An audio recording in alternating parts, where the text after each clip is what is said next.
Assalamualaikum warahmatullahi wabarakatuh. Perkenalkan, nama saya Vivi Eliana Rustanti dari kelas akuntansi KP1 2018. NIM saya 1862001. Saya membuat video ini untuk memenuhi tugas sistem pengendalian manajemen yang diampu oleh Ibu Dwi Ermayanti Susilo SEMM. Materi pada video ini adalah penyusunan anggaran dan analisis laporan keuangan. Yang pertama, penyusunan anggaran terlebih dahulu. Pengertian anggaran. Istilah anggaran secara etimologis berasal dari bahasa Latin budga atau budge dalam bahasa Inggris dan etat de roi atau budge dalam bahasa Perancis. Dalam bahasa Belanda disebut begroting atau groten yang diberikan arti memperkirakan. Definisi anggaran merupakan representasi dari perencanaan masa depan organisasi atau perusahaan yang disusun dalam bentuk laporan formal secara kuantitatif dan meliputi waktu dalam 1 tahun dan menyatakan pendapatan dan beban yang direncanakan untuk tahun itu. Ada dua hal yang perlu dicermati berkaitan dengan anggaran, yaitu yang pertama adalah perencanaan. Kegiatan perencanaan dalam mempersiapkan anggaran disebut penganggaran. Dan yang kedua adalah pengontrolan biaya. Kegiatan untuk mengontrol pelaksanaan anggaran apakah sesuai dengan yang dianggarkan disebut pengontrolan anggaran. Manfaat penganggaran ada 3, yaitu yang pertama, mengomunikasikan rencana manajemen ke seluruh bagian di dalam sebuah organisasi. Yang kedua, mengalokasikan sumber daya organisasi ke seluruh bagian di dalam organisasi secara efektif dan efisien. Yang terakhir, meminimalisir terjadinya aktivitas yang kurang optimal.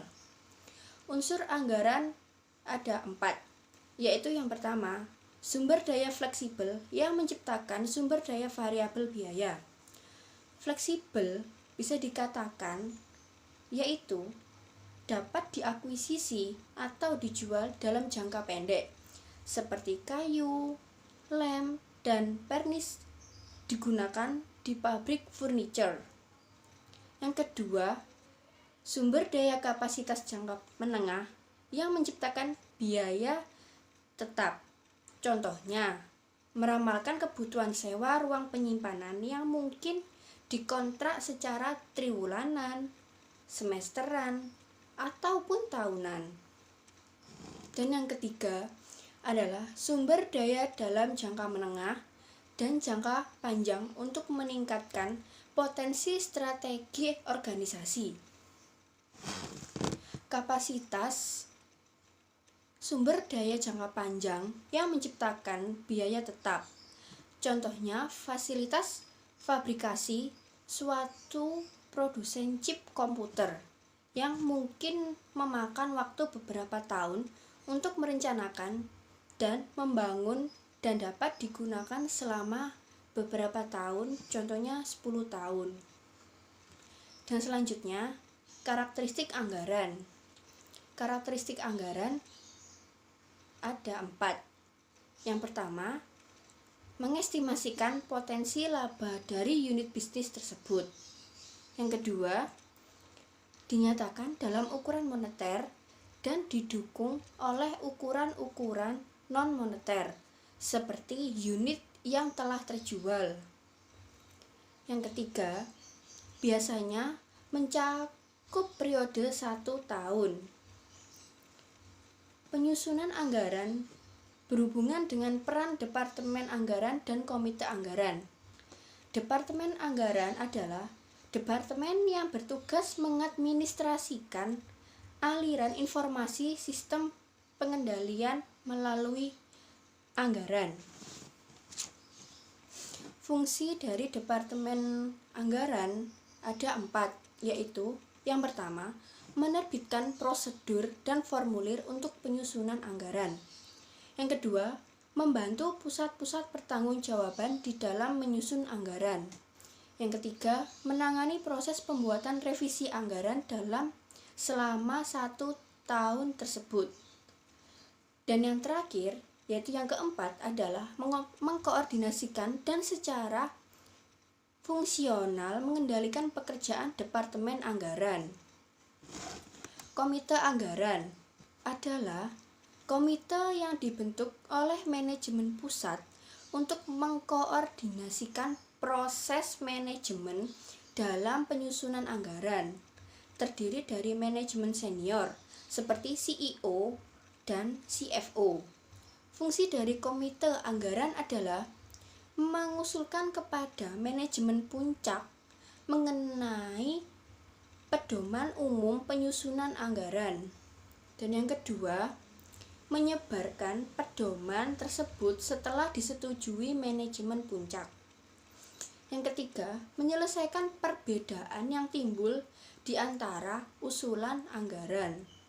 Dan yang terakhir yaitu yang keempat, menyerahkan anggaran final pada manajemen puncak dan Dewan Komisaris untuk disahkan. Tahap penyusunan anggaran ada 5. Yang pertama adalah penerbitan pedoman. Yang kedua, usulan awal anggaran. Ketiga, negosiasi. Yang keempat, tinjauan dari persetujuan. Dan yang terakhir adalah revisi anggaran. Prosedur penyusunan anggaran memiliki 4 tahap. Tahap pertama adalah penentuan pedoman anggaran yang terdiri dari menetapkan rencana besar perusahaan dan membentuk panitia penyusun anggaran. Tahap 2, persiapan anggaran yang terdiri dari sebelum membuat anggaran, hendaknya terlebih dahulu membuat ramalan atau forecast. Tahap 3, penentuan anggaran yang terdiri dari 3. Yang pertama, menyesuaikan rencana akhir komponen anggaran. Dan yang kedua, mengkoordinasikan dan menelaah komponen anggaran. Yang terakhir, ketiga, pengesahan dan pendistribusian anggaran. Dan yang tahap 4 merupakan pelaksanakan anggaran, membuat laporan realisasi anggaran. Selanjutnya, saya akan menerangkan mengenai analisa laporan keuangan. Macam-macam laporan keuangan, yaitu yang pertama, neraca atau balance sheet, terdiri dari elemen pokok, aset, hutang, dan modal. Dan yang kedua, laporan laba rugi. Lalu, laporan arus kas. Bentuk-bentuk analisis laporan keuangan, analisis common size, yaitu menganalisis tiap-tiap rekening dalam laporan laba rugi dan neraca menjadi proporsi dari total penjualan atau dari total aktiva. Yang kedua, analisis rasio. Menganalisis dengan cara membandingkan angka-angka yang terdapat dalam neraca di satu sisi, dalam laba rugi di sisi lain. Analisis DuPont, yaitu analisis yang memisahkan profitabilitas dengan pemanfaatan aset. Yang terakhir, analisis EVA atau Economic Value Added, yaitu analisis untuk mengukur kinerja yang secara langsung berhubungan dengan kekayaan pemegang saham dari waktu ke waktu. Fungsi dari analisa rasio keuangan terdapat 2, yaitu yang pertama sebagai alat untuk menilai dan menganalisis prestasi operasi organisasi atau perusahaan. Dan yang kedua, sebagai kerangka kerja perencanaan dan pengendalian keuangan. Dan manfaat untuk analisis rasio keuangan terdapat 4. Bagi manajemen perusahaan, bagi manajer kredit, bagi investor, dan bagi manajer perusahaan. Yang pertama, bagi manajemen perusahaan, untuk menghasilkan laba dan melakukan kegiatan operasi dengan efisien. Bagi manajer kredit, dapat membantu dalam memutuskan untuk memberikan pinjaman atau tidak, serta untuk memutuskan apakah perusahaan akan sanggup mengembalikan pinjaman termasuk bunganya. Bagi investor, dapat memutuskan apakah tetap berinvestasi atau mencabut investasi tersebut.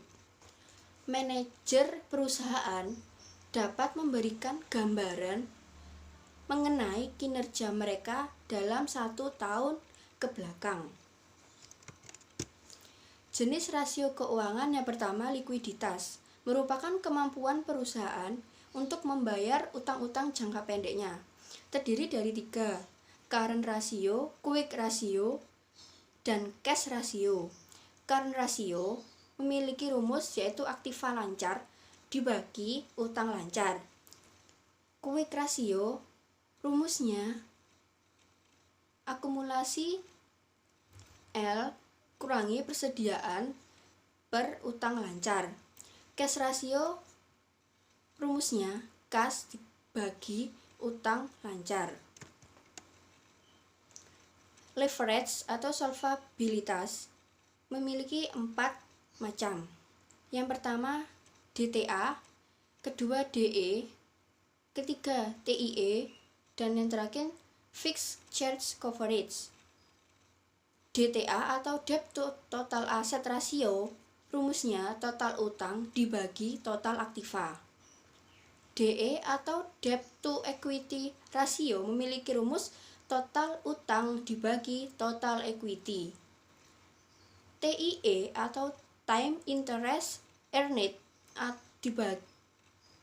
mempunyai rumus yaitu EBIT dibagi bunga.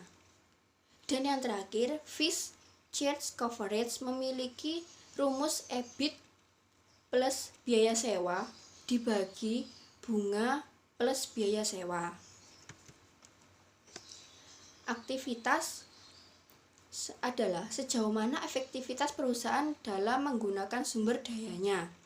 Memiliki 6 macam, yaitu asset turnover, working capital turnover, account receivable turnover, average collection period, inventory turnover, dan periode perputaran inventory. Profitabilitas atau rentabilitas adalah kemampuan perusahaan memperoleh laba dari modal yang digunakan. Memiliki 4 macam, yaitu gross profit margin atau GPM, yang kedua net profit margin atau NPM, dan yang ketiga ROA dan ROI. ROA adalah return on total asset, sedangkan ROI atau ROI yaitu return on investment, dan ROI return on equity. Rasio pasar mengukur harga pasar relatif terhadap nilai buku.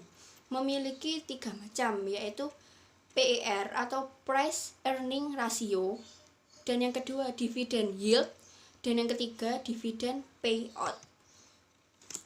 Analisis DuPont, hubungan rasio keuangan secara keseluruhan.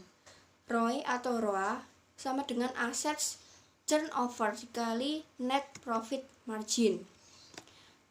EVA economic value added, yaitu mempunyai rumus laba operasi setelah pajak dikurangi modal dikali persen dari biaya modal. Langkah-langkah menghitung EVA: yang pertama, tinjau laporan laba rugi dan neraca perusahaan. Yang kedua, identifikasi sumber modal perusahaan dan besarannya. Dan yang ketiga, tentukan rata-rata tertimbang biaya modal perusahaan atau WACC. Dan yang keempat, hitung NOPAT. NOPAT didapat dari nilai laba bersih dijumlah atau ditambah dengan total penyesuaian dikurangi kesempatan yang hilang dari penghematan pajak atas penyesuaian. Dan yang kelima, EVA sama dengan NOPAT dikurangi WACC dikali modal. Sekian video dari saya. Apabila ada kata-kata yang kurang berkenan atau salah, saya mohon maaf yang sebesar-besarnya. Terima kasih atas perhatiannya. Wassalamualaikum warahmatullahi wabarakatuh.